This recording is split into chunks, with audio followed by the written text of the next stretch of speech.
अस्सलाम वालेकुम, कैसे हैं आप सब। Welcome back to my channel. Pakistan versus Australia के माबैन जो सेकंड टेस्ट मैच का सेकंड डे जब अपने अख्ताम को पहुंचा तो खैर मिली जुली पाकिस्तान ने परफॉर्मेंसेस दी हैं। पाकिस्तान ने अच्छी परफॉर्मेंस भी दी है एंड बुरी परफॉर्मेंस भी दी थी। With the ball Pakistan was exceptionally well, but with the bat Pakistan at times was well, but इसके बाद है कि पाकिस्तान ने इतना अच्छा नहीं किया।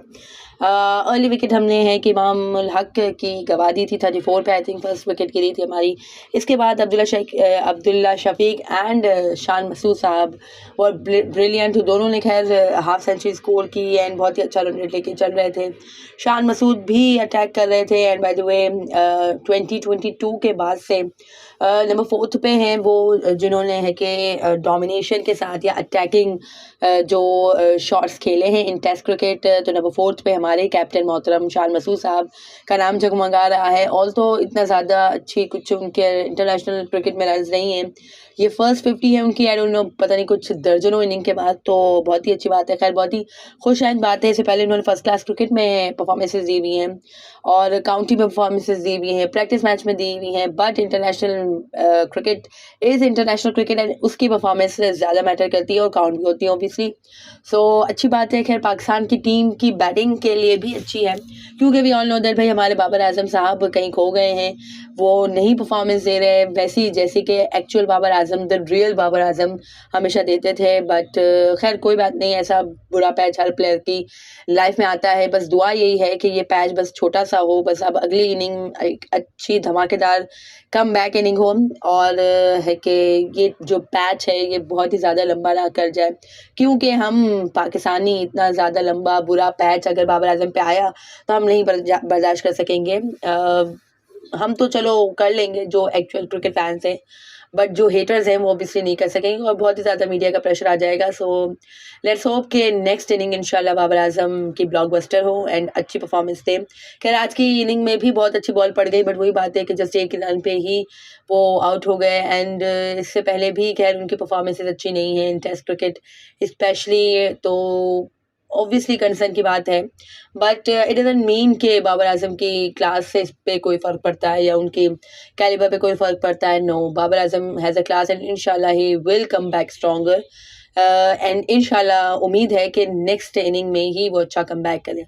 तो खैर बात हो रही थी यहाँ पे हमारे शान मसूद साहब की, तो बहुत ही अच्छी उन्होंने इनिंग खेली है, बहुत ही इंटेंट शो की है उन्होंने and Pakistan was dominating at one place. But है कि इसके बाद वही है जो हमने अपनी असली रिवायात पे हम चले गए। 124 पे हमारी एक विकेट थी, यानी 124 पे हमने हमारी 2 विकेटें गिरी। शान मसूद सॉरी अब्दुल्ला शफीक साहब या अब्दुल्ला शफीक को पैट कमिंस ने है कि कॉट एंड बोल किया एंड इसके बाद फिर है कि बाबर आजम को है कि अपने नेक्स्ट ओवर में उन्होंने आउट किया and that was as I said unplayable delivery थी। और उसके बाद हमारे शान मसूद साहब भी आउट हो गए। एक अच्छी खैर उन्होंने हाफ सेंचुरी स्कोर की, बट वही बात है कि भाई हमारे अब्दुल्ला शफीक हो गए, कोई भी बैटर हो गया, आप 50 स्कोर करते हो आप उसको 100 में कन्वर्ट करो भाई। Test cricket is all about this, but पता नहीं क्यों हमारे बैटर्स को नहीं अवेल कर सकते हैं, 30 को 50, 50 को 100 में नहीं कन्वर्ट कर सकते हैं। और है कि वही बात है कि चलो बाबर आजम के बारे में हमने बात की ही कि वो इतना अच्छा परफॉर्म नहीं कर सक रहे, बट आई थिंक कि बाबर आजम के ऊपर से लाइट हटा देनी चाहिए या उनकी तरफ से नज़रें हटा देनी चाहिए, कोई नज़र लगेगी खैर उनको तो नज़र वज़र कुछ उतारनी चाहिए एंड है कि इसके बाद इंशाल्लाह वो अच्छी परफॉर्मेंसेस दे सकें, लेट्स होप। बट है कि coming back to Pakistan performance with the bat, तो इतनी ज़्यादा इंप्रेसिव नहीं थी, बट अभी है कि पाकिस्तान थोड़ा सा स्टेबल लग रहा है। जामिद जमाल और हमारे Mohammad Rizwan the Superman, by the way क्या ही ज़बरदस्त कोई कीपिंग की है, उस पर भी आते हैं। अभी बैटिंग की बात कर लें तो बैटिंग में हमारे मोहम्मद रिजवान साहब 29 रन के साथ क्रीज पे मौजूद है। आते के साथ ही जो उन्होंने छक्का लगाया है और बता दिया जो ऑस्ट्रेलियंस को कि भाई जो चढ़ दौड़े हो ना पाकिस्तान पे, ज़रा हौले हो जाओ, ज़रा है कि रिलैक्स होके बैठ जाओ, क्योंकि मोहम्मद रिजवान साहब अभी बाकी हैं। So Mohammad Rizwan right now 29 run के साथ क्रीज पे मौजूद है एंड वो भी अच्छी इंटेंट के साथ खेल रहे हैं। And on the other hand Aamir Jamal भी वहीं पे हैं, 26 बॉल्स का उन्होंने सामना किया और तो जस्ट 2 ही रन ही बनाए। But as I said before, बहुत ही बार मैंने पहले कहा है कि Aamir Jamal is an allrounder, तो भाई उनको ये डिलीवर करना चाहिए, अभी रिजवान का साथ देना चाहिए एंड पाकिस्तान को एटलीस्ट ये लीड तक मतलब है कि लीड ना ले पाकिस्तान, लेकिन ये जो एक्चुअल ट्रेल है इसको तो पाकिस्तान को ख़त्म करना चाहिए, इसको तो लेवल करना चाहिए। आई थिंक 4 विकेटें हैं पाकिस्तान के हाथ में। टिपिकल पाकिस्तान वे में अगर हम ना खेलें, अगर हम एक्चुअल जो क्रिकेट खेलने का तरीका है उस तरह से खेलें तो हम कर सकते हैं। अंडर 94 हमने बना लिए हैं 6 विकेटों के नुकसान पे। खैर हम बहुत ही अच्छे उसमें थे, पूरी कंट्रोल थी हमारी गेम पे, बट वही बात है कि बंडल्स में हम विकेट देते हैं, हम अपनी असली रिवायात से जुड़े हुए हैं और कभी भी उसको हम छोड़ नहीं सकते। तो खैर इसके बाद थोड़े से स्टेबल हो गए, यानी जो बैक टू बैक विकेट्स गए इसके बाद हम स्टेबल तो हो गए रिजवान एंड आमिर जमाल की जो पार्टनरशिप लगी है उससे। बट लेट्स होप के है कि अब ये पार्टनरशिप मजीद है कि थोड़ी सी लॉन्ग लास्ट हो। एंड आमिर जमाल को भी खैर एक है कि पेशेंस शो करना पड़ेगा वहाँ पे, एंड रिजवान को रिस्पॉन्सिबिलिटी लेनी पड़ेगी। अगर तो रिजवान यहाँ पे 50 करते हैं तो काफ़ी ज़्यादा पाकिस्तान है कि अच्छा चांस होगा पाकिस्तान का जो स्कोर लेवल करने का। एंड अगर तो पाकिस्तान ने स्कोर लेवल कर दिया ना तो फिर एक अचीवमेंट होगी बहुत बड़ी।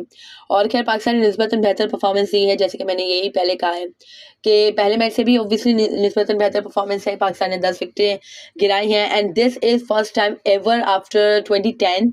सिडनी में कुछ 128 पे हमने ऑस्ट्रेलिया को ऑल आउट किया था, but this is first time ever after 2010 के पाकिस्तान ने ऑस्ट्रेलिया को अंडर 318 आउट किया है, ऑल आउट किया है।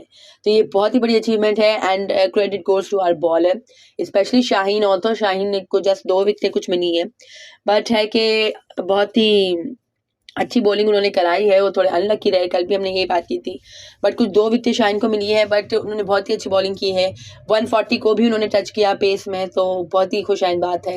एंड आमिर जमाल साहब को भी 3 विकेटें मिली हैं and I think he is only second bowler after Tanvir Ahmed जिन्होंने है कि अपने 2 मैच में ही 10 विकेटें कंप्लीट कर ली हैं। So many congratulations to the young boy.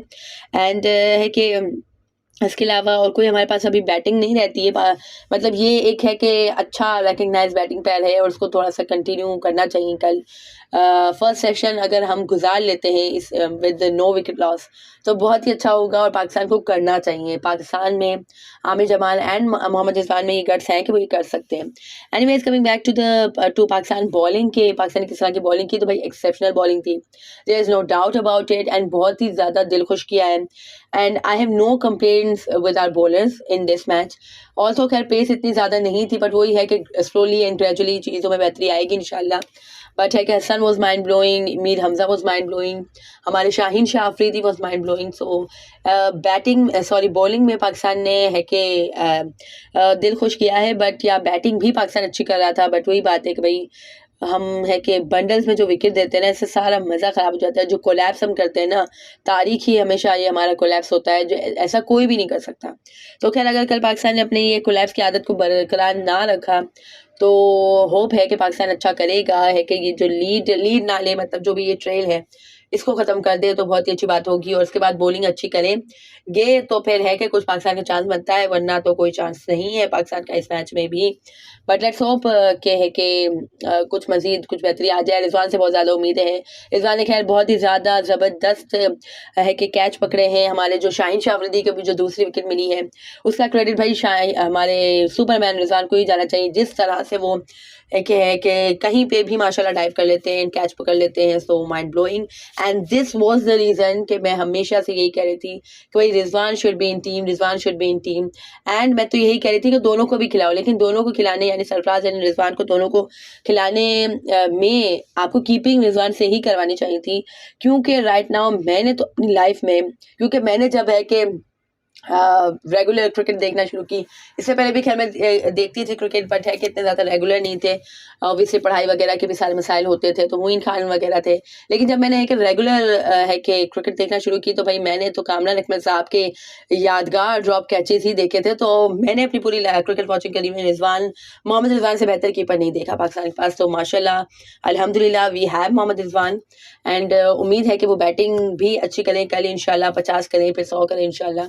सो है कि देखेंगे कल पाकिस्तान किस तरह से बैटिंग करता है, किस तरह से सर्वाइव करता है कल का first session and second session. अगर तो पाकिस्तान है कि 2 सेशन भी कल बैटिंग करेगा तो आई थिंक काफ़ी ज़्यादा है कि स्टेबल हो जाएगी पाकिस्तान का जो स्कोर है वो काफ़ी ज़्यादा अच्छा हो जाएगा। सो उस पर भी खैर जो थर्ड डे का गेम होगा उस पर भी तबसरा करेंगे इंशाल्लाह। तो अगर आपको मेरी ये वीडियो पसंद आई हो तो इसे लाइक कीजिएगा, share it with your friends and family and do subscribe to my channel for more such content. अल्लाह हाफिज़।